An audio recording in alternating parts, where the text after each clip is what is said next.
Vote హక్కు వినియోగించుకున్న కొండా కుటుంబ సభ్యులు. చేవెళ్ల మండలం గొల్లపల్లి ధర్మసాగర్ పరిధిలోని మండల పరిషత్ పాఠశాలలో బూత్ నెంబర్ 274లో చేవెళ్ల పార్లమెంటు బీజేపీ అభ్యర్థి కొండా విశ్వేశ్వర్రెడ్డి తన అమూల్యమైన ఓటు హక్కును వినియోగించుకున్నారు. కొండా విశ్వేశ్వర్రెడ్డి దంపతులు ఇరువురు కూడా ఓటు హక్కును వినియోగించుకున్నారు.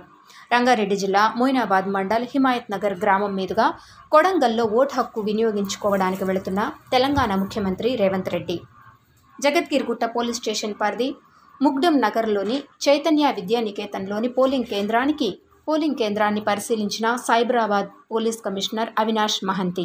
కుత్బుల్లాపూర్ పరిధి గాజుల రామారం బహదూర్ పల్లిలోని ప్రభుత్వ పాఠశాలలో ఓట్ల ప్రక్రియను పరిశీలించిన మల్కాజ్గిరి పార్లమెంటు కాంగ్రెస్ అభ్యర్థి సునీతా మహేందర్ రెడ్డి.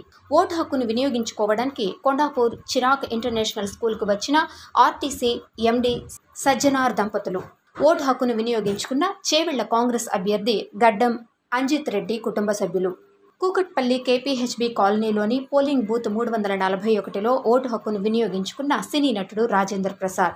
తెలంగాణ తిరుపతిగా పేరొందుతున్న చిలుకూరు బాలాజీ ప్రధానార్చకుడు సౌందర్యరాజన్ 88 సంవత్సరాలు నిండినప్పటికీ కూడా తన ఓటు హక్కును కుమారుడు రంగరాజన్ సహాయంతో చిలుకూరులో ఓటు హక్కును వినియోగించుకోవడానికి గజ్పౌలి ప్రభుత్వ పాఠశాలలోని పోలింగ్ కేంద్రానికి వచ్చిన నేచురల్ స్టార్ హీరో నాని.